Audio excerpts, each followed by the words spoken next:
First of all great morning. यूं तो हमारी हर क्लास बहुत ही मजेदार होती है, लेकिन आज वाली क्लास पिछली वाली क्लास से और भी ज्यादा मजेदार है। कुछ बातों का ख्याल रख के हम इसे और ज्यादा मजेदार बना सकते हैं। एक स्लोगन हम क्लास में इस्तेमाल करते हैं, be active, be alive, be alert. पूरी क्लास में एक्टिव रहना है, अलाइव रहना है और अलर्ट रहना है। इसके साथ ही आपने अपने सीटिंग पोस्चर को ठीक रखना है।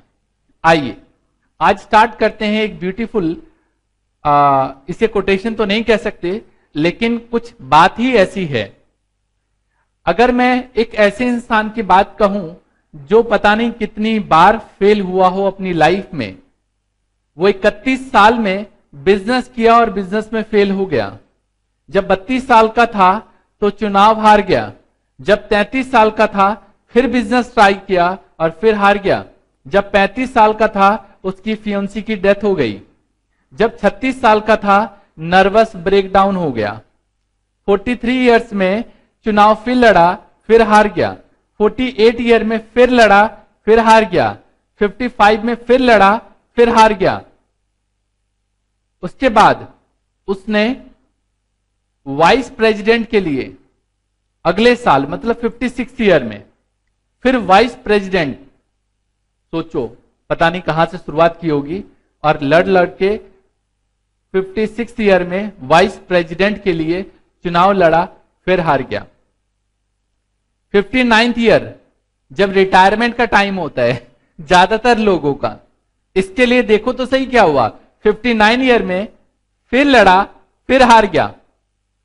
आखिरकार उसके बाद 1860 में इतिहास गवाह है, एक ऐसा इंसान जो इतनी बार लड़ने के बावजूद राष्ट्रपति बन गया उस देश का, अब्राहम लिंकन।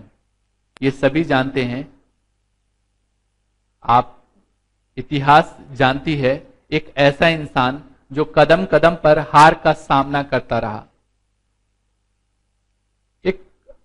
एक ऐसा इंसान जिसके पास पढ़ने के लिए पैसे नहीं हुआ करते थे, कबाड़ी की दुकान से लॉ की किताब खरीदता था, ऐसे ले लेता था कबाड़ी से और फिर पढ़ता था।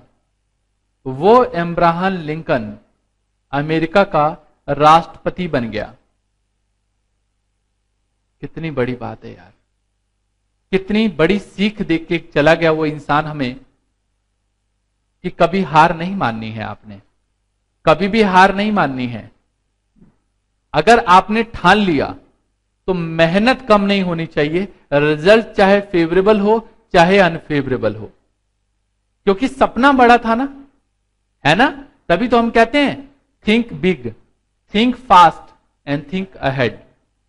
दूर की सोचो, बड़ा सोचो और जल्दी सोचो। आइए आज की ब्यूटीफुल क्लास को स्टार्ट करें हम लोग। लास्ट क्लास तक अगर हम बात करें आपसे, तो लास्ट क्लास में मैंने फैक्टर्स ऑफ डिमांड कर्व और डिमांड बताया था हमने, याद है। फैक्टर ऑफ डिमांड मतलब ऐसे कौन कौन से फैक्टर्स हैं जिससे डिमांड बढ़ या घट जाती है। घर में लोग आ जाएंगे तो खाना ज्यादा बनाना पड़ेगा, लोग कम हो जाते हैं तो खाना कम हो जाता है। ऐसे ही कौन से फैक्टर हैं जिससे पर्टिकुलर कमोडिटी की डिमांड बढ़ जाती है या घट जाती है। इसी की एक्सप्लेनेशन हमने पिछली बार करने की कोशिश की। जरा एक बार पॉइंट्स रिपीट कर लेते हैं। सबसे पहला पॉइंट क्या था? सेकंड पॉइंट क्या था? इसमें दो चीजें होती हैं, पहला दूसरा। थर्ड पॉइंट क्या है? फोर्थ पॉइंट क्या है? Test and preferences. Fifth point क्या है? सिक्स पॉइंट क्या है? Seventh point, eighth point. Very good. मैंने आपको सबसे पहला पॉइंट बताया था क्या? दो बार प्राइस रिपीट होगा। पहला प्राइस ऑफ द कमोडिटी, दूसरा है price of the related commodities. तो price of the commodity normally क्या है, यह देखा जाता है कि किसी भी कमोडिटी के प्राइजेस बढ़ते हैं तो उसकी क्वांटिटी कम खरीदी जाती है। आप देख लो, टमाटर कभी तो 10 रुपए किलो मिलता है और कभी तो 50 से 60 रुपए, कभी कभी 80 रुपए किलो पहुंच जाता है। तो जब 80 रुपए किलो पहुंच जाता है तो क्या मम्मा भर भर के टमाटर लाती है घर में? कहती है बेटा टमाटर महंगे हो गए हैं क्योंकि हर इंसान का बजट यार सीमित है, घर का खर्चा सीमित है, उसी में सब कुछ पूरा करना है। तो मम्मा कहती है बेटा ऐसे आज टमाटर नहीं मिल पाएगा, कोई बात नहीं, हम टमाटर कम इस्तेमाल करेंगे। वही मान लो टमाटर, खीरा ये सब सस्ते हो जाते हैं तो सलाद भी खाते हो, रायता में भी डालते हो, ऐसे भी खा लेते हो आप, है ना, होता है ना। लेकिन यही अगर महंगा हो जाए तो कम इस्तेमाल करते हो। दैट मीन्स प्राइस और क्वांटिटी के बीच में कैसा रिलेशनशिप होता है? नेगेटिव रिलेशनशिप होता है। अगला पॉइंट है हमारे पास प्राइस ऑफ रिलेटेड गुड्स। मतलब दो तरीके के गुड्स होते हैं, एक होता है सब्स्टिट्यूट गुड्स, वो गुड्स जो एक दूसरे की जगह आसानी से इस्तेमाल किए जा सकते हैं। पेप्सोडेंट नहीं है, कॉलगेट ले आओ, कॉलगेट नहीं है, पेप्सोडेंट ले आओ। टी नहीं पीना तो कॉफी पी लो, कॉफी नहीं पीनी तो टी पी लो, है ना। नॉर्मली देखा जाता है कि एक कमोडिटी का प्राइस और दूसरे कमोडिटी की क्वांटिटी, मतलब टी के प्राइजेस और कॉफी की क्वांटिटी के बीच में पॉजिटिव रिलेशनशिप होता है। अगर टी के प्राइजेस बढ़ गए तो टी पीने वाले छोड़ के कॉफी पीना इस्तेमाल कर देंगे, इसलिए कॉफी की क्वांटिटी बढ़ जाएगी। इसी तरीके से अगर टी के प्राइजेस घट जाते हैं तो इसी वजह से जो टी पीने वाले होंगे वो कॉफी छोड़ के और ज्यादा टी पीने लग जाएंगे। ऐसा होगा क्या? गलत। अगर टी के प्राइस, हाँ बिल्कुल ठीक कह रहे हो, कॉफी छोड़ के टी पीने लग जाएंगे अगर टी के प्राइसेस कम होंगे तो। बिल्कुल ठीक कहा आपने, ठीक है। मतलब प्राइस बढ़ेगा टी का तो टी छोड़ के कॉफी पे पहुंच जाएंगे, अगर टी का प्राइस गिरेगा तो कॉफी छोड़ के कहां पे आ जाएंगे लोग? टी पे। तो कॉफी पे क्या इंपैक्ट पड़ेगा? कम हो जाएगा। डन, ठीक है। सेकंड पॉइंट है हमारे पास कॉम्प्लीमेंट्री गुड्स, वो गुड्स जिसको एक दूसरे के साथ ही इस्तेमाल किया जाता है, जैसे car and petrol, pen and ink, battery. और आपको पता है मान लो बैटरी वाला रिक्शा कैसे चलेगा भाई जब तक बैटरी नहीं होगी, तो एक साथ इस्तेमाल किए जाते हैं। नॉर्मली देखने में आता है कि अगर पेट्रोल के प्राइसेस बढ़ जाते हैं तो लोग कार को कम चलाते हैं या कम बिकती है कारें, होता है ना। आप देख लो जब कार के सेल्स के आंकड़े आते हैं तो आप देखना अगर पेट्रोल के रेट बढ़ जाते हैं ना तो लोग कम कार खरीदते हैं। उनको पता है यार कार खरीदना आसान है, हाथी खरीद तो लो लेकिन हाथी को पालोगे कैसे आप, है ना। इसी तरीके से अगला पॉइंट है हमारे पास, अगर मान लो पेट्रोल के प्राइसेस कम हो जाते हैं तो रामलाल को पास तक भी जाना होगा तो कार लेके जाएगा, है ना। गर्लफ्रेंड से मिलने जाना होगा, कार लेके जाएगा। ऐसे ही है ना। क्यों? क्योंकि भाई दिखाना है, शो ऑफ करना है ना।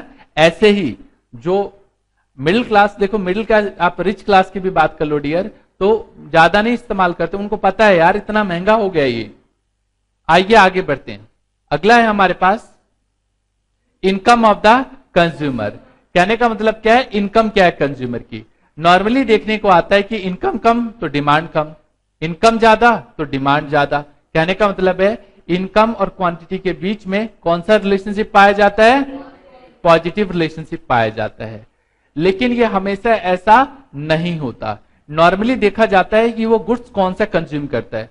हमारी सोसाइटी में और हम सभी बेसिकली 2 या 3 तरीके के गुड्स इस्तेमाल करते हैं। एक होता है गिफ्ट गुड्स जो हम लोग ज्यादा इस्तेमाल नहीं करते ही नहीं है, हम शौकियां कर लेते हैं। जैसे बाजरे का आटा, मम्मी यार बाजरे की रोटी खाने का मन कर रहा है, मजा आएगा, ये इंटरेस्ट हो गया एक तरीके से। मम्मी मक्के की रोटी खानी है यार, आज तो मक्के की रोटी और साग बनाओ, सरसों का साग, इंटरेस्ट है ये। लेकिन वो गरीब लोग जो खाते यही हैं, बाजरे की रोटी मक्के का आटा भाई चीप है ना, लोग ज्यादातर खाते यही हैं। जो गरीब परिवार के लोग हैं उनके लिए तो डियर मतलब समझो कि इसके लिए गेहूं की रोटी से भी अच्छी उनके लिए ये है वजह, क्योंकि पैसे नहीं है। एक होता है नेसेसिटीज जो लाइफ के लिए जरूरी है, और एक होता है लग्जूरियस, नहीं होगा तो काम चल सकता है। बेस्ट एग्जांपल दूं तो पंखा नेसेसिटीज हो गया, बट एसी लग्जूरियस में आ जाता है। ठीक है, जरा इसके डायग्राम को पहले समझते हैं क्या कहानी है। भाई रामलाल अपना पहले साइकिल पे चलता था और रोज भगवान के सामने हाथ जोड़ता था, भगवान मुझे एक पुराना स्कूटर दिला दे। भगवान ने सुन ली, स्कूटर मिल गया। अब इंसान की कहां इच्छा खत्म होती है, रोज फिर भगवान को खुश करता, कहता भगवान काश एक बाइक दिला दे। नहीं, ये अभी अभी शोरूम में देखा है, बहुत दिल आ गया बाइक पे, चलो जी भगवान ने मान ली और उसकी इंक्रीमेंट हुई सैलरी की, फिर खरीद लिया। फिर याद है पीछे कहानी बताई थी, वो शोरूम के बाहर से जाता था, उसे कार बहुत पसंद थी, भगवान कार दिला दे, रोज पूजा करता था, कार भी आ गया। अब इसकी इच्छा थोड़े ना खत्म होगी, कार के बाद और महंगी कार, और महंगी कार।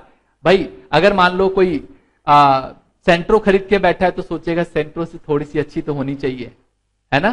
सेंट्रो से अच्छी आ जाए कार, उससे अच्छी से भाई होंडा सिटी आ जाए, होंडा सिटी से होंडा सिविक आ जाए, लो भाई यार होंडा सिविक भी थोड़ा सा कम, भगवान थोड़ा सा और बड़ा दे दे यार, फैमिली बड़ी हो गई है, हम पूरा परिवार घूमना चाहते हैं, तो थोड़ी सी और बड़ी कार दे दें। बड़ी कार खरीदने की सोच रहे हैं अब, और इनकम हुई और बड़ी कार, और ये इनकम कभी वो खत्म नहीं होगी, फिर 25, 50, 1 करोड़ 2 करोड़ ऐसे खरीदेगा कार। मजबूरी है, दिल है कि मानता नहीं। इसलिए ये जो है ये बढ़ता ही रहेगा, बढ़ता ही रहेगा, बढ़ता ही रहेगा। डन। अच्छा, अगर नेसेसिटीज ऑफ लाइफ के बारे में बात करें तो नॉर्मली देखा जाता है जब इनकम बढ़ेगी तो नेसेसिटीज ऑफ लाइफ वाली कम्युनिटी जो है वो भी बढ़ेगी। नॉर्मली क्या है, मान लो एक घर में रोटी और चावल दोनों खाए जाते हैं, आपको पता है कि इनके प्राइसेस अप्रोक्सीमेटली सेम है, लेकिन मान लो चावल थोड़ा सा महंगा है, इनकम बढ़ी तो सोचेगा चल चावल खा लूं, और इनकम बढ़ी तो 2 बार की बजाय 1 बार की बजाय 2 बार खा लेगा चावल, है ना। लेकिन एक लेवल के तक और इनकम बढ़ेगी तो महंगा चावल खा लेगा, और इनकम बढ़ेगी तो और महंगा, चलो 200 रुपए किलो वाला चावल खरीद लेगा। कोई चांदी या सोने के चावल तो है नहीं जो और महंगा खरीद लेगा, हो सकता है क्या, पॉसिबल नहीं है ना। तो इसलिए शुरू में तो ये बढ़ेगा ऐसे।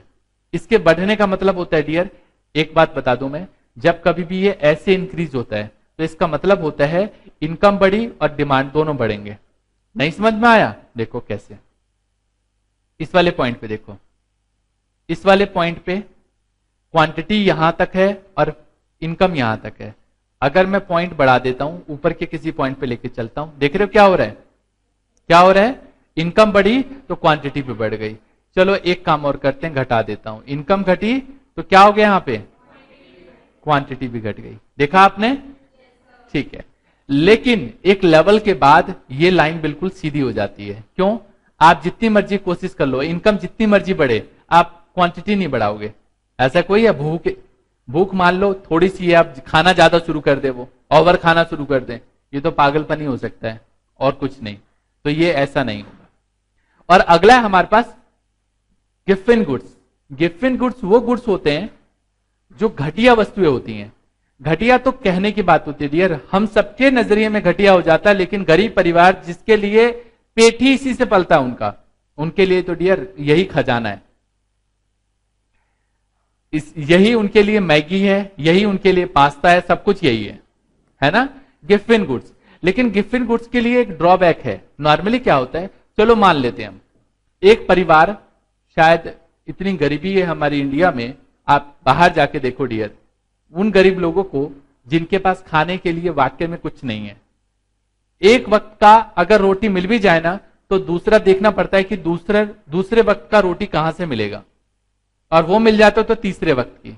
चलो मान लेते हैं हमारे रामलाल का बचपन ऐसे ही कटा, गरीबी में, एक वक्त का रोटी मिल जाए तो दूसरे वक्त के लिए सोचना पड़ता था। उसके पिताजी की इनकम बढ़ी, वो भी कहीं चाय की दुकान पे काम करने लगा, बचपन बता रहा हूं, देख लो रामलाल की, तो ये भी चाय की दुकान पे कहीं काम करने लगा, इनकम बढ़ी, तो एक वक्त की बजाय अब 2 वक्त का खाना खाने लगा।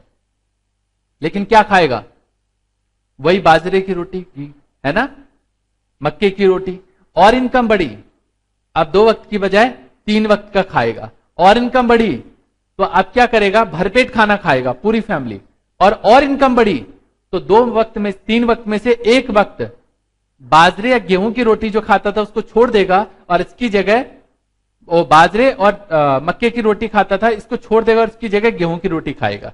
समझ रहे हो अब, और इनकम बढ़ेगी तो अब बाजरे और मक्के की रोटी छोड़ के अब गेहूं की रोटी खाएगा, और इनकम बढ़ी। तो जैसे जैसे इनकम बढ़ेगी वैसे वैसे क्या होगा, यहां पे एक लेवल तक तो देख रहे हो, एक लेवल तक तो देखो, इनकम बढ़ी, क्वांटिटी बढ़ी, और इनकम बढ़ी और क्वांटिटी बढ़ी, और इनकम बढ़ी और क्वांटिटी बढ़ी, और इनकम बढ़ी, एक लेवल तक बढ़ गया और इनकम बढ़ी, तो ये ग्रीन वाली लाइन देखो पीछे हो गई। समझ रहे हो? इसका मतलब है उसने वो खाना छोड़ दिया, उसकी जगह कुछ और खा रहा है। इसको बोलते हैं गिफ्ट एंड गुड्स। क्या बोलते हैं इसको?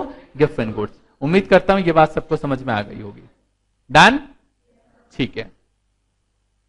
टेस्ट एंड प्रेफरेंसेस के बारे में मैंने आपको पिछली क्लास में बताया था। रामलाल की कहानी सुनाई थी कि भाई क्या हुआ, अपने बेटे को बैग दिलवाने जा रहा है और बेटे ने हाथ जोड़ लिए कि नहीं जी, बिल्कुल नहीं। यही बताया था मैंने आपको? ठीक है। इसके बाद बताया था कि फ्यूचर में क्या एक्सपेक्टेशन है। अगर फ्यूचर में किसी चीज के रेट बढ़ने वाले हैं तो आज हम खरीदना शुरू कर देते हैं। फ्यूचर में किसी चीज के रेट घटने शुरू होंगे तो हम आज कम खरीदेंगे। ऐसा ही होगा। इसके बाद अगला पॉइंट क्या था हमारे पास? पॉपुलेशन में दो तरीका बताया था। साइज क्या है? जितना बड़ा साइज उतनी ज्यादा डिमांड, जितना कम साइज उतना डिमांड कम।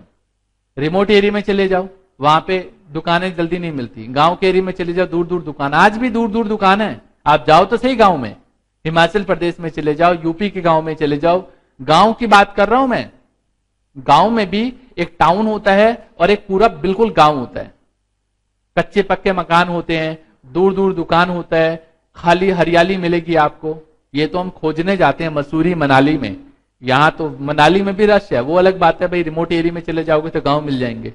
यूपी, हिमाचल प्रदेश, बिहार में चले जाओ और आसपास के एरिया में आप चले जाओ, यहां पे आपको ऐसे गांव मिल जाएंगे।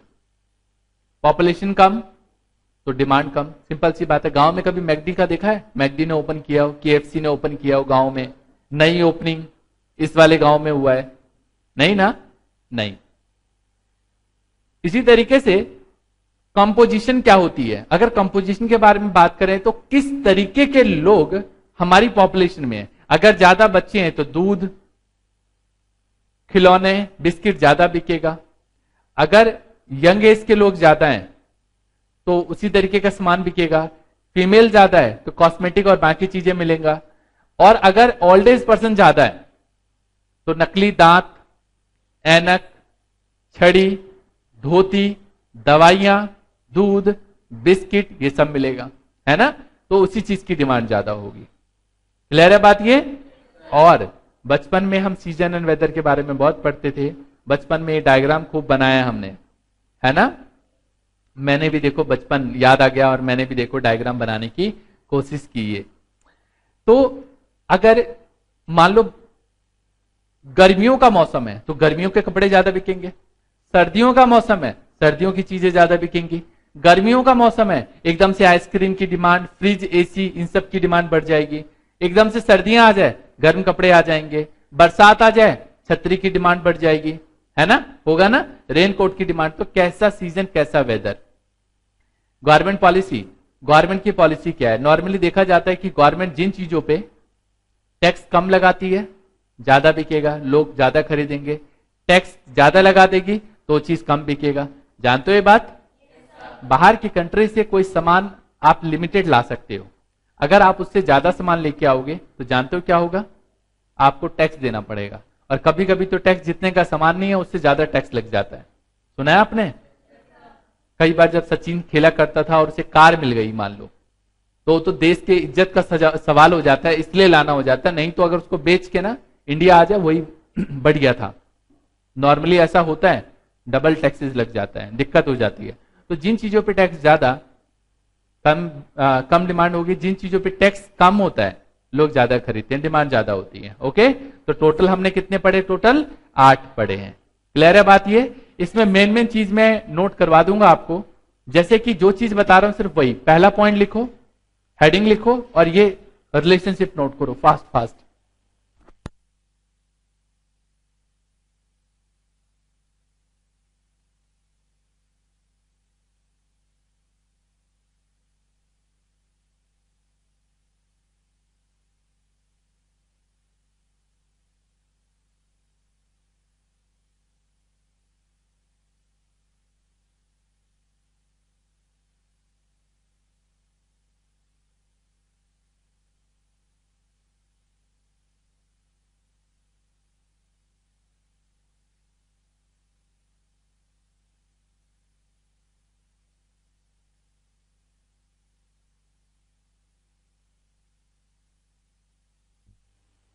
क्या नोट हो गया यहां तक सबने कर लिया? गुड। सेकंड पॉइंट, हेडिंग डाल लो, price of the related goods, सिर्फ हेडिंग डालना है, ये नहीं लिखना। लिख लिया हेडिंग? हेडिंग के बाद सब्स्टिट्यूट गुड्स लिखो, ये एग्जाम्पल मत लिखना, सिर्फ price of the related goods लिखो। ए पार्ट सब्स्टिट्यूट गुड्स लिखो, ए पार्ट में एग्जाम्पल नहीं, ये नोट करना है रिलेशनशिप, सिर्फ रिलेशनशिप नोट करना है इसमें।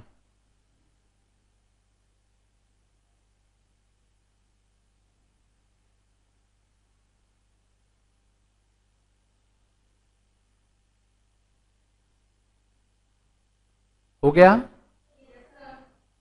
अगला complementary goods.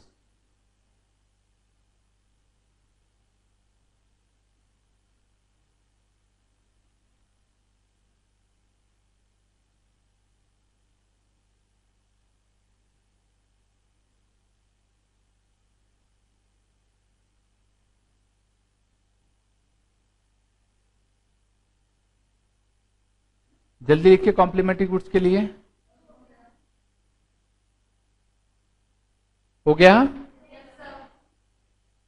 Income of the consumer, ये डायग्राम नहीं बनाना, ये कहानी नहीं लिखनी, सिर्फ हेडिंग लिखो।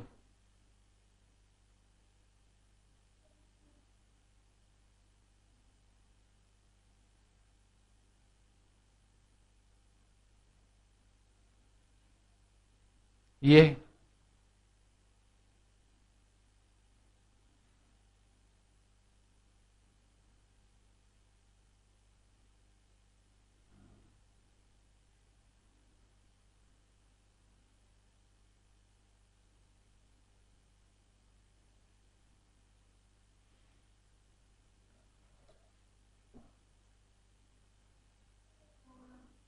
हो गया जी? ये डायग्राम डियर जरूर बनाइए, ये पहले तीनों चीजें लिखो। बुक्स में अब इसे शो नहीं किया जाता, नॉलेज के लिए है ये, पेपर में नहीं लिखना हमें, लेकिन इसे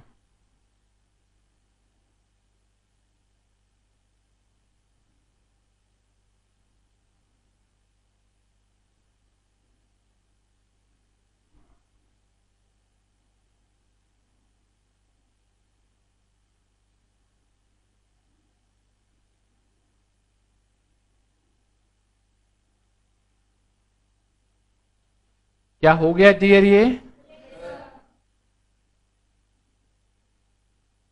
डायग्राम बन गया? डायग्राम बनाइए। ये डायग्राम में ये नहीं, neat and clean banana please, और जल्दी बनाना, ज्यादा टाइम ना लगाना।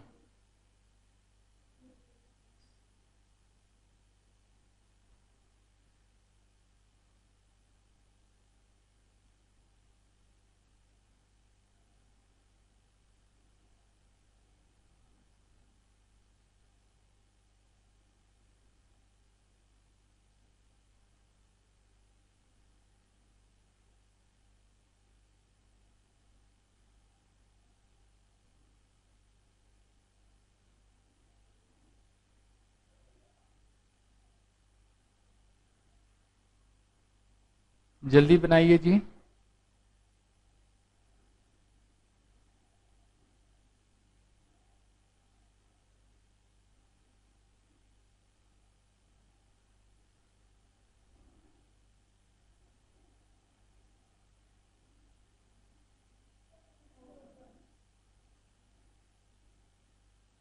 हो गया जी?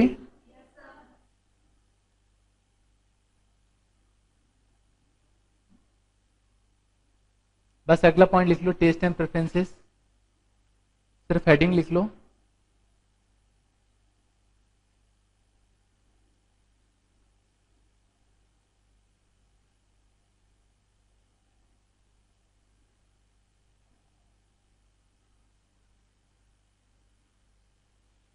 लिख लिया? फ्यूचर एक्सपेक्टेशन की हेडिंग लिखिए।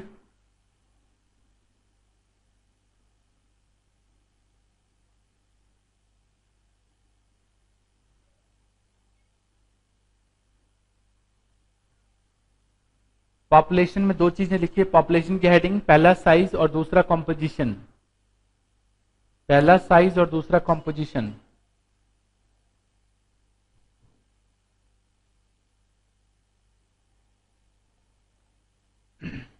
प्राइस लिख लिया। अगला है कंपोजिशन, हो गया। अगला पॉइंट लिखिए सीजन एंड वेदर, इसमें तो कुछ ऐसा पॉइंट बताया नहीं।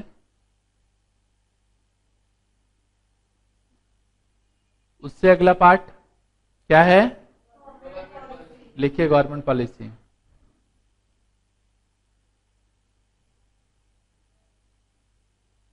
हो गया। उम्मीद करता हूं ये सारी चीजें आपने नोट कर ली होगी। आइए जरा अगले टॉपिक की तरफ चलते हैं। नोट नहीं करेगा कोई भी, सिर्फ समझेगा। अगला है हमारे पास प्राइस डिमांड। क्या टॉपिक का नाम है, प्राइस डिमांड। नॉर्मली ये देखने को आता है जब हम बात प्राइस डिमांड की करते हैं तो बेसिकली प्राइस और क्वांटिटी के बीच में रिलेशनशिप की बात कर रहे होते हैं हम।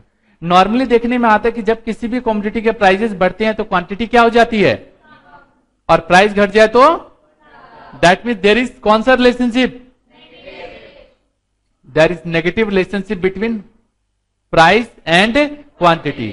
हम इसको भी कह सकते हैं कि यहां पर जो डिमांड है मेनली प्राइस के ऊपर डिपेंड करता है। Demand of x commodity is function of price, price of x commodity. मतलब देखो ना, यहां पे dx का मतलब है demand of good x, px का मतलब price of goods x, f का मतलब है फंक्शन, हिंदी में फलन बोलते हैं। नॉर्मली प्राइस के ऊपर डिपेंड करेगा डिमांड एक्स कमोडिटी का, ठीक है। अगला है हमारे पास नेक्स्ट इनकम डिमांड। जब हम बात किसी भी कमोडिटी की इनकम से करते हैं कि इनकम के बढ़ने और घटने से उसकी क्वांटिटी पर क्या फर्क पड़ता है, this is called income demand. Normally देखने को आता है कि इनकम बढ़ेगी तो क्वांटिटी भी क्या होगा, बढ़ेगा। इनकम घटेगी तो क्वांटिटी भी क्या होगा, घटेगा। अगर बोल सकते हैं हम तो ऐसे बोलेंगे demand is basically function of Y. Y means यहां पे इनकम है। इकोनॉमिक्स में आई से इनकम नहीं डिनोट करते हैं, हमेशा वाई से डिनोट करते हैं। किससे डिनोट करते हैं, वाई से। क्लियर है बात ये। इसी तरीके से अगला है हमारे पास क्रॉस डिमांड। भाई ये क्रॉस डिमांड क्या होता है, क्रॉस डिमांड का मतलब है जब हम एक कमोडिटी के तो प्राइस और दूसरे कमोडिटी की क्वांटिटी के बारे में बात कर रहे होते हैं। दोबारा सुन लो, एक कमोडिटी का प्राइस और दूसरे कमोडिटी की क्वांटिटी, जब इसके बारे में बात कर रहे होते हैं तो इसको बोलते हैं हम लोग क्या, क्रॉस डिमांड। क्या बोलते हैं हम इसको, क्रॉस डिमांड। जैसे कि आप यहां पे देख पा रहे हो, एक तरफ तो हमने यहां पे लिया है क्वांटिटी ऑफ एक्स, यहां पे प्राइस लिया है। सब्स्टिट्यूट गुड्स के केस में देखा जाता है कि क्वांटिटी बढ़ने से प्राइस बढ़ेगा, क्वांटिटी घटने से प्राइस घटेगा। बता तो दिया है मैंने आपको। तो एक देखो ना, यहां पे दोबारा लिख देता हूं, प्राइस ऑफ एक्स, और यहां पे हमने जो क्वांटिटी ली है वो वाई की ली है। क्वांटिटी ऑफ क्या, वाई। मतलब एक कमोडिटी का यहां पे प्राइस और दूसरे कमोडिटी की क्या रख रहे हैं हम यहां पे, क्वांटिटी। तो जब एक कमोडिटी का प्राइस और दूसरे कमोडिटी की क्वांटिटी के बीच में रिलेशनशिप दिखाते हैं तो उसको बोलते हैं हम लोग क्रॉस डिमांड। लाइक चाय और कॉफी, चाय का प्राइस और कॉफी की क्वांटिटी, नॉर्मली पॉजिटिव रिलेशनशिप पाया जाता है। कैसा, पॉजिटिव। और यही अगर कॉम्प्लीमेंट्री गुड्स के बारे में बात करें तो एक का प्राइस और एक की क्वांटिटी, अभी पीछे बताया तो कार और पेट्रोल के बारे में, याद आया, पेट्रोल और कार, प्राइस पेट्रोल और क्वांटिटी किसकी, कार की। कैसी रिलेशनशिप होती है इसमें, नॉर्मली ये देखा जाता है कि एक कमोडिटी की डिमांड जो है दूसरे कमोडिटी के प्राइस के ऊपर ज्यादा, दूसरे कमोडिटी के प्राइस की वजह से ज्यादा प्रभावित होती है। ओके, क्लियर है बात ये। तो अगर हम बात करें क्रॉस डिमांड की, तो जब हम बात करते हैं एक कमोडिटी के प्राइस और दूसरे कमोडिटी की क्वांटिटी के बारे में, this is called what, cross demand. तो हमने तीन पढ़ा। सबसे पहले क्या पढ़ा, इसमें कमोडिटी का प्राइस और उसी कमोडिटी की क्वांटिटी की बात हो रही है। यहां पे क्या पढ़ रहे हैं हम, यहां पे कंज्यूमर की इनकम और क्वांटिटी के बारे में बात कर रहे हैं हम। अब क्या पढ़ रहे हैं यहां पे एक कमोडिटी का प्राइस और दूसरे कमोडिटी की क्वांटिटी के बारे में बात कर रहे हैं। इसको बोलते हैं क्रॉस डिमांड। क्या बोलते हैं हम इसको, क्रॉस डिमांड। इसके बाद अगर हम एक टॉपिक और पढ़ें, what are the law of demand. भाई लॉ होता है हर चीज का। एक आपने न्यूटन का लॉ पढ़ा होगा, है ना, सेब को ऊपर उछालो तो नीचे आ जाएगा, ग्रेविटी की वजह से, है ना। ऐसी डिमांड का लॉ है। नॉर्मली देखने में आता है कि अगर प्राइस बढ़ेगा तो क्वांटिटी घटेगी और प्राइस घटेगा तो क्वांटिटी बढ़ेगी। यहां पे एक बहुत प्यारी सी बात लिखी है हमने, अदर थिंग्स बीइंग इक्वल, अन्य बातें समान रहने पर, अगर बाकी चीजों में कोई चेंजेस ना हो। मतलब सर क्या है इसका मतलब क्या है, जरा मुझे वो सारी चीजें बताओ जो मैंने फैक्टर्स में बताए। सबसे पहले बताया था मैंने प्राइस ऑफ द कमोडिटी, दूसरा क्या बताया था प्राइस ऑफ रिलेटेड गुड, दूसरा अगला क्या बताया था इनकम ऑफ कंज्यूमर, उसके बाद टेस्ट एंड प्रेफरेंस, उसके बाद फ्यूचर एक्सपेक्टेशन, पी का मतलब पॉपुलेशन, एस का मतलब सीजन एंड वेदर, जी का मतलब गवर्नमेंट पॉलिसी। इसका मतलब है हम जब बात कर रहे होते हैं लॉ ऑफ डिमांड की, तो इन सभी में कोई चेंजेस नहीं हुए ऐसा हम मान लेते हैं, सिर्फ चेंज किस में हो रहा है प्राइस में। तभी हमने लिखा यहां पे अदर थिंग्स बीइंग इक्वल, जब किसी भी कमोडिटी का प्राइस बढ़े तो क्वांटिटी घट जाएगी और प्राइस घटे तो क्वांटिटी बढ़ जाएगी। इसका मतलब है इन सभी फैक्टर्स में से सिर्फ प्राइस को हम एक्टिव कर रहे हैं, बाकी सब क्या है यहां पे पैसिव है, इक्वल नहीं है, पैसिव है, इसमें कोई चेंजेस नहीं है, इसमें किसी भी तरीके का कोई बदलाव नहीं हो रहा। तभी मैंने यहां पे D X equal to F P X, तो एज इट इज लिख दिया, बाकी सबके ऊपर मैंने बार लगा दिया। इसका मतलब है कांस्टेंट है, ये क्या मतलब है इसका कांस्टेंट, चेंज नहीं हो रहा है इसमें। उम्मीद करता हूं यहां तक सबको समझ में आ गया होगा। इसके बाद अगर डिमांड शेड्यूल की बात करें मुझसे कि what is the demand schedule, तो अगर मैं आपको कहूं डिमांड शेड्यूल क्या होता है, द टेबुलर रिप्रेजेंटेशन, देखो ना मैंने लिखा भी है, the tabular representation of price and quantity demanded is called demand schedule. हो तो गया, देखो ना ये अलग अलग प्राइजेस को अलग अलग क्वांटिटी शो कर रहा है, मतलब अलग अलग क्वांटिटी अलग अलग प्राइजेस पे खरीदा जा रहा है। किसमें दिखाया हमने इसको टेबल में, टेबुलर फॉर्मेट में। This is called what demand schedule. Done, चलो जरा जल्दी से अच्छे बच्चे की तरह नोट कर लो फास्ट।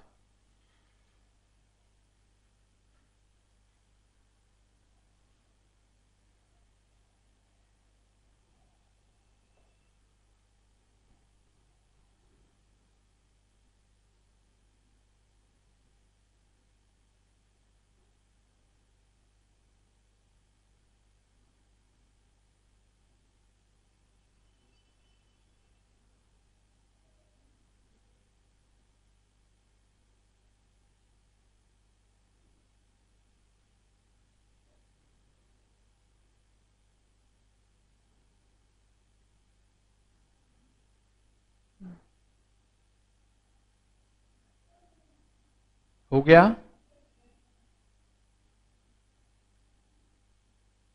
जल्दी लिखिए।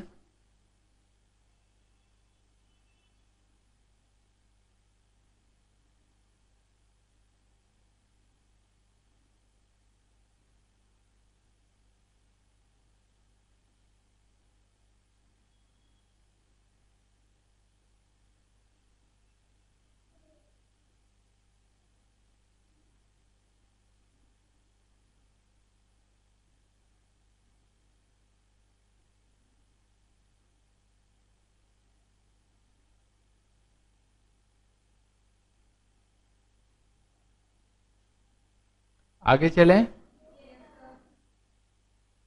अगला है हमारे पास इनकम डिमांड।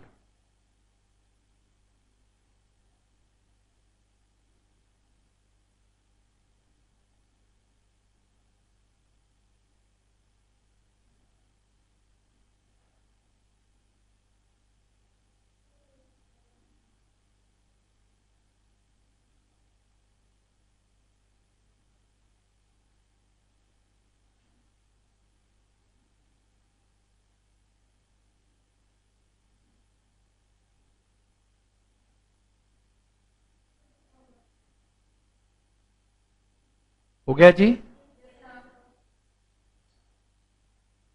ये आगे क्रॉस डिमांड।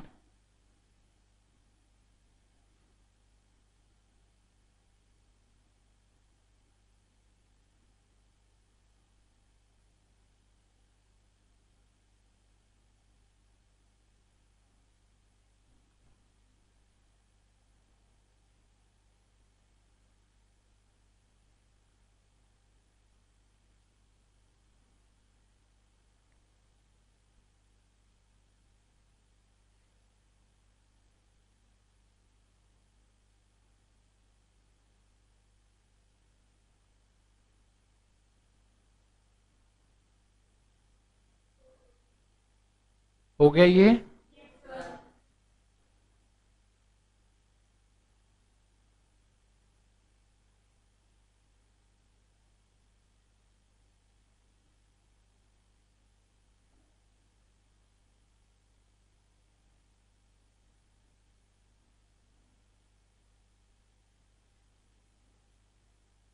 किसी का रह गया है तो जल्दी नोट किया जाए। नेक्स्ट है ये हमारे पास लॉ ऑफ डिमांड, हिंदी में कहते हैं मांग का नियम।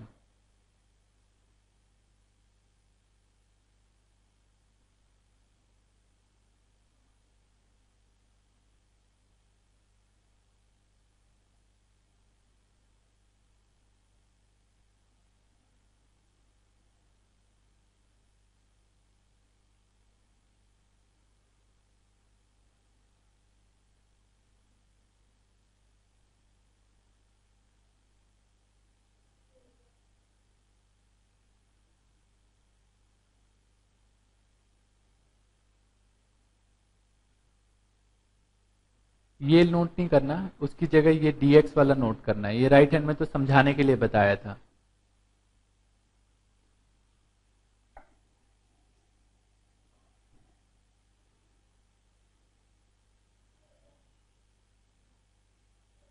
हो गया जी? उम्मीद करता हूं यहां तक सबने नोट कर लिया होगा। अगला नोट कीजिए, डिमांड शेड्यूल। क्या होता है डिमांड शेड्यूल?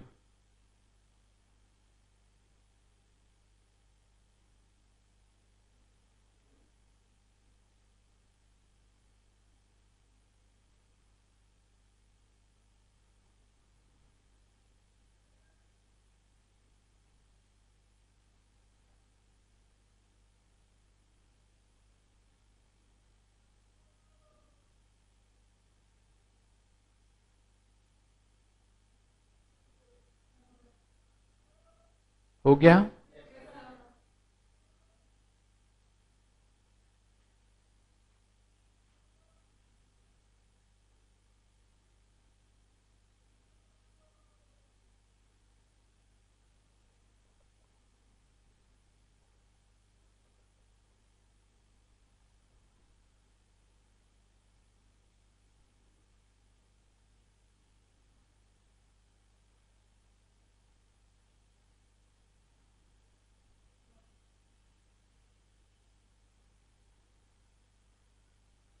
हो गया जी? बस आइए जरा आगे देखते हैं। अगला टॉपिक है हमारे पास demand schedule. Basically demand schedule को दो पार्ट में डिवाइड किया जाता है। पहले का नाम है इंडिविजुअल डिमांड शेड्यूल और दूसरे का नाम है market demand schedule. Individual demand schedule के बारे में अगर बात करें तो यहां पे सिर्फ एक ही पर्सन के डिफरेंट डिफरेंट क्वांटिटी जो उसने डिमांड की है, कितने कितने प्राइस पे किया, उसको अगर टैबुलर फॉर्म में दिखाते हैं उसको बोलते हैं इंडिविजुअल डिमांड शेड्यूल। कहने का मतलब क्या है, जब एक इंडिविजुअल डिफरेंट डिफरेंट क्वांटिटी को डिफरेंट डिफरेंट प्राइस पे खरीदता है उसको टैबुलर फॉर्म में रिप्रेजेंट किया जाए, this is called individual demand schedule. इसी तरीके से अगर मैं आपसे बोलूं कि मार्केट डिमांड शेड्यूल क्या होता है, तो मार्केट में मान लो कि तीन लोग रहते हैं। ये चलो मान लो आजू बाजू और काजू, ये तीन बच्चे हैं रामलाल के। आओ मैंने आपको बच्चों से भी मिलवा दिया रामलाल के। आजू बाजू और काजू मान लो तीन है। जब 10 रुपए प्राइस था तो आजू 2, बाजू 3 और काजू 4, ये इसकी क्वांटिटीज थी। टोटल क्वांटिटी कितनी होगी यहाँ पे 9। जब 8 रुपए प्राइस था तो ये 3, ये 4 और ये 5, टोटल कितना हो गया। अगर जब प्राइस 12 हो जाए तो ये आजू एक क्वांटिटी, देखो ना प्राइस जैसे ही इंक्रीज हुआ तो क्वांटिटी कम कर दी, इसने भी कम कर दी और इसने भी कम कर दी, टोटल कितना हो गया 6। इसको बोलते हैं मार्केट डिमांड शेड्यूल। अगर मुझसे कोई बोले सर कर्व बता दो, कर्व क्या होता है, देखो ये जो हमने डिमांड ये जो डिमांड शेड्यूल बनाया है इसको अगर हम कर्व बनाएं तो कर्व कैसे बनाते हैं। ये अगर मैं आपसे बात करूं तो यहां नीचे हम क्वांटिटीज दिखाते हैं और यहां पे हम दिखाते हैं प्राइस। चलो इसको मैं दोबारा ही बना देता हूं ताकि आपको समझ में आ जाए अच्छे से।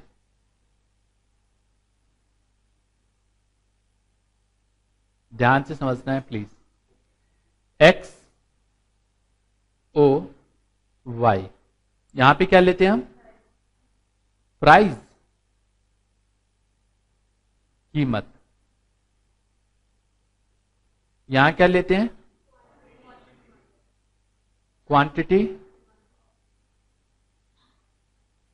डिमांडेड। हिंदी में बोलते हैं मांगी गई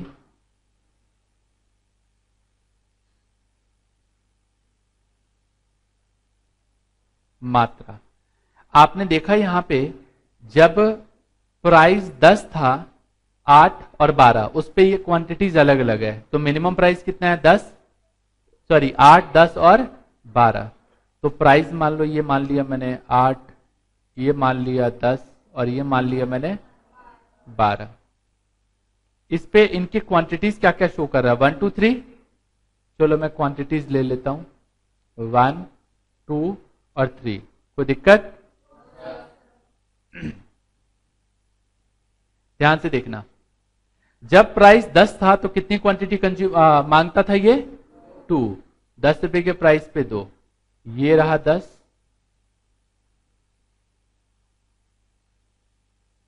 पे 2। ठीक है जी। आगे जब प्राइस 8 हो गया तो क्वांटिटी बढ़ा दी, 3 कर दिया, 8 पे 3। जब प्राइस बढ़ गया, 12 हो गया, तो क्वांटिटी कितनी कर दी? 1। प्राइस 12 पे कितनी क्वांटिटी है? 1।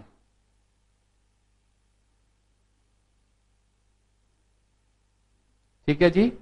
इन सभी को हम मिला देंगे, इन सभी पॉइंट्स को देख रहे हो? इन सभी पॉइंट्स को अगर मिला दें और जो लाइन खींचेंगे, ये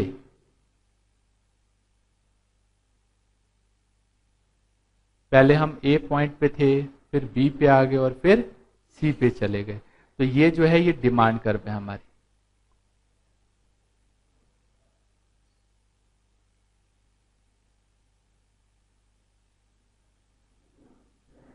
तो ठीक है, समझ में आ गया, लेकिन ये बीच की लाइनें क्या है? बीच की लाइनें बकवास है सिर्फ। ठीक है, सिर्फ इस लाइन को बनाने के लिए वो किया गया था। समझ में आया? जैसे बचपन में आप डायग्राम बनाते थे ना, ग्राफ खींचने के लिए, ऐसे इसका इस्तेमाल किया गया है, बट अभी तो हम रखेंगे इसको। क्लियर है जी? इसको बोलते हैं इंडिविजुअल डिमांड कर्व या डिमांड कर्व भी इसी को बोलते हैं। Done. This is the graphical representation of demand schedule is called demand curve. इसके बाद आप देख पा रहे हो यहां पे, जैसे कि मैंने मार्केट डिमांड शेड्यूल के बारे में आपको बताया, मार्केट डिमांड शेड्यूल। तो वैसे मैंने यहां पे क्या किया है, वैसे समझाया तो मैंने 3 के लिए है, लेकिन मैंने यहां पे 2 के लिए ही आपसे काम करवाया है, क्योंकि डायग्राम बनाना मुश्किल हो जाएगा। तो आजू का एक अलग से डायग्राम बनाओगे जैसे पहले बनाया था। ये देखो, ये बाजू का है और दोनों का टोटल ये मार्केट का हो गया। समझ रहे हो मेरी बात? अच्छा, अब जो डायग्राम बनाना है ये आजू का फ्री हैंड से बनाया है, कोई डाटा इस्तेमाल नहीं किया। डाटा इस्तेमाल करोगे गड़बड़ हो जाएगा, टाइम ज्यादा लगेगा, कोई फायदा नहीं है। बिना डाटा इस्तेमाल किए ही करना है। इधर क्वांटिटी, इधर प्राइस, ये डी ए डिमांड ऑफ ए, ये डिमांड ऑफ बी, दोनों को जोड़ के डिमांड ऑफ मार्केट हो गया। क्लियर है बात? ये डिमांड कर दिखा तो दिया, आजू 2 और बाजू 3, टोटल मिला के 5। तो इस प्राइस पे अगर आजू के लिए बनाए तो ये डायग्राम बनेगा, ये इस प्राइस पे इस क्वांटिटी को दिखाएं तो ये डायग्राम बनेगा, इस प्राइस पे ये मार्केट का दिखाएं तो ये डायग्राम बनेगा। लेकिन हम ऐसा नहीं करते, हम फ्री हैंड से बना लेते हैं। तो आपने डिमांड शेड्यूल और डिमांड कर्व भी पढ़ लिया, मार्केट का भी और इंडिविजुअल का भी। कोई दिक्कत? चलिए जरा जल्दी से नोट डाउन कीजिए, फिर हम आगे बढ़ेंगे फास्ट।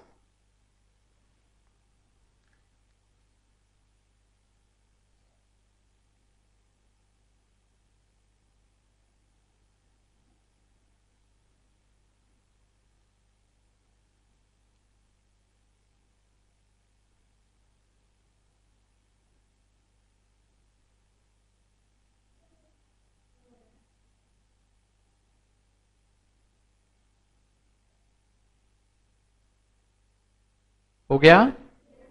ये नोट कीजिए।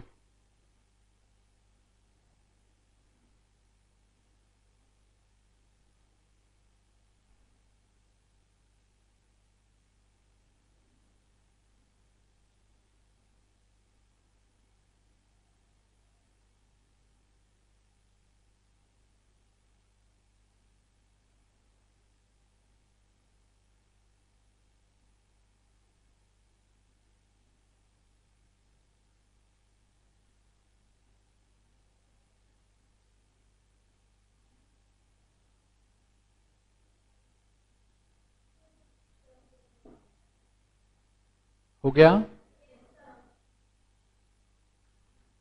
आगे ये डायग्राम बनाइए।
हो गया जी।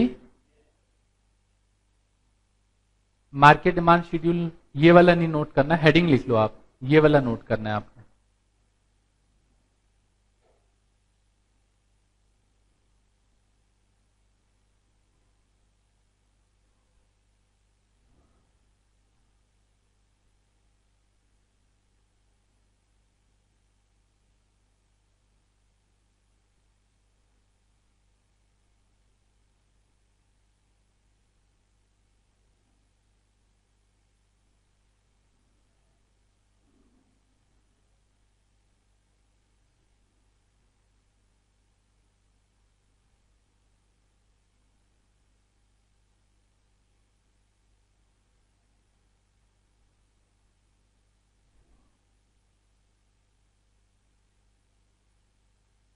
आगे चलें।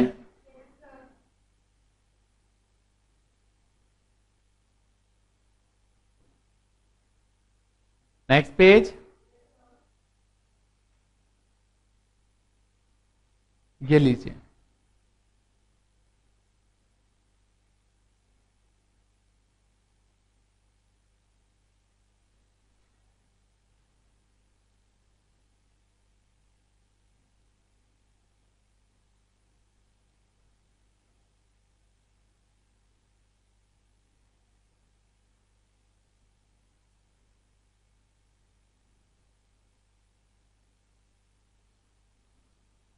डायग्राम ठीक से बनाना है फ्री हैंड से। फ्री हैंड का मतलब ये नहीं कि स्केल इस्तेमाल नहीं करना, स्केल इस्तेमाल करो लेकिन फ्री हैंड से बनाना है।